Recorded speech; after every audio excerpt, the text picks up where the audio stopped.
I thought the movie was good too, Marshall, said Mom. My name is Marshall, and my parents and I are gone to a movie together at 7:30 p.m. for my 90th birthday. I'm definitely buying it when it comes out on DVD, Mom.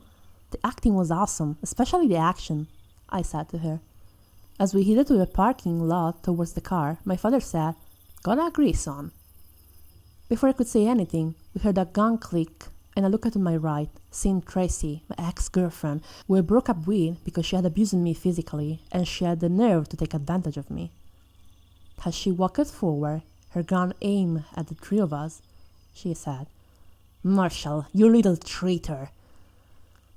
You thought you could just leave at the first sign of my trouble? I told her. Yeah, what's it to you? All you wanted to do was crush my spirit and try to break my mind, but you failed. Tracy didn't like what I asked. And she aimed the pistol at Mom and Dad, putting 2 bullets in Mom's chest and 1 through Dad's neck. As they collapsed to the cold dead ground, I let her gasp and hurried to their side, saying in a tearful voice, Mom, Dad, no, don't go like this.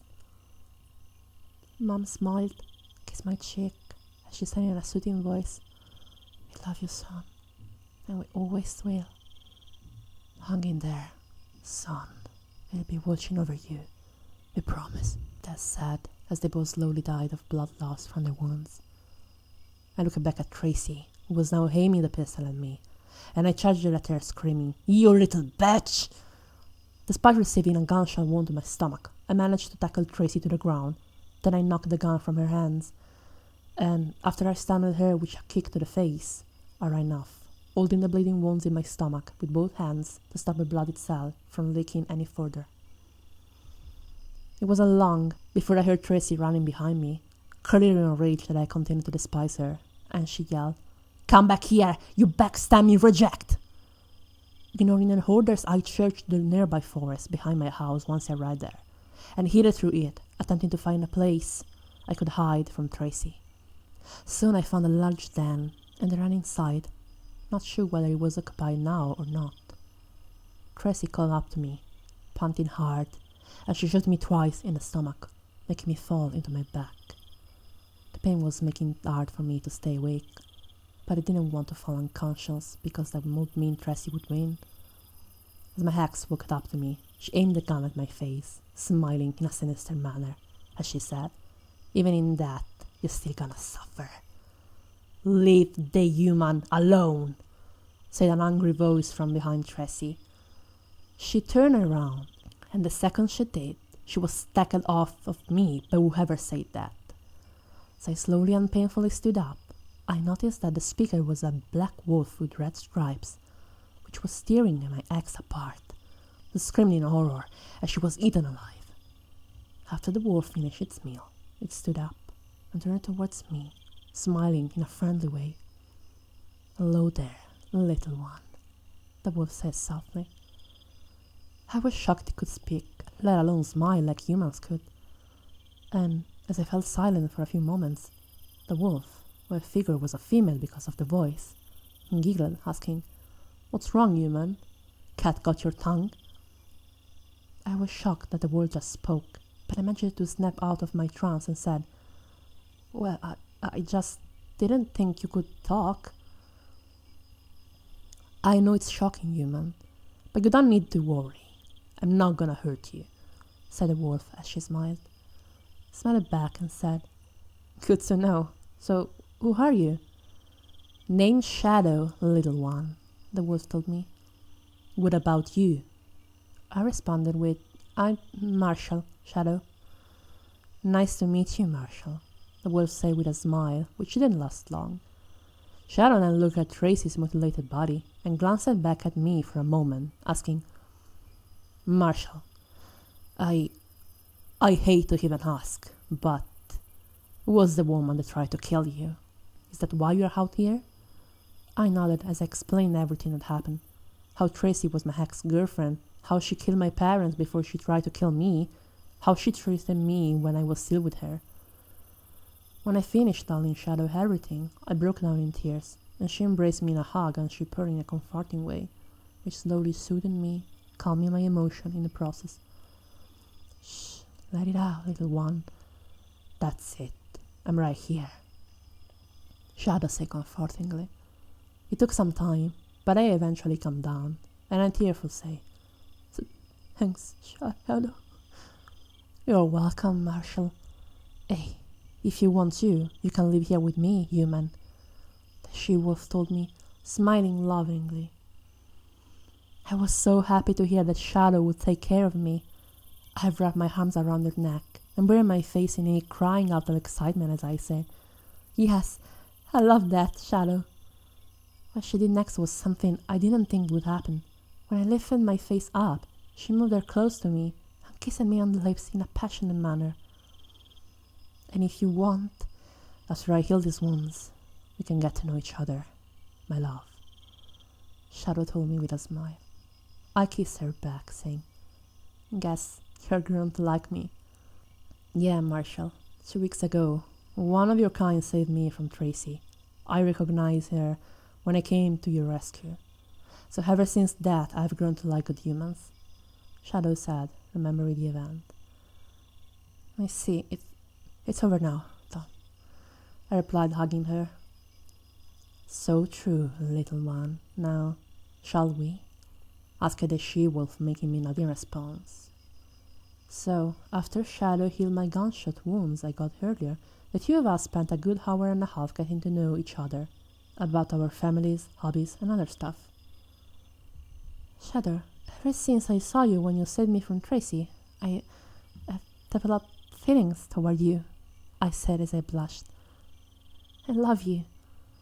Shadow smiled as she passionately kissed me on the lips.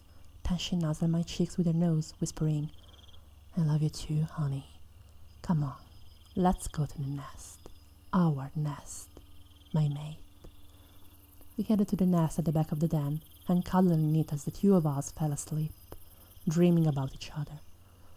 However, that night I had a nightmare which was not just about my family's death. It was also about my harsh life with Tracy. Shadow, who was sleeping next to me while holding me close, slowly woke up, and seeing that I was in distress, she lightly shook me, saying, Baby, wake up. Come on, honey, you're having a nightmare. I'm here, my love. My eyes shut open when I felt the she-wolf lightly pat my cheek, and I let out a scream of fear, which startled her a bit. Shh, sweetheart. It's all right. You're here with me, in our nest. Nothing and no one will hurt you. My wolf mate whispered soothingly. Tears laid down my face as I sat, crying hard. Oh, Shadow. It's okay, hon. You're safe. Shadow spoke soothingly while she hugged me tight. It took about a minute or so, but I eventually calmed down as she asked, Nightmare, Marshall?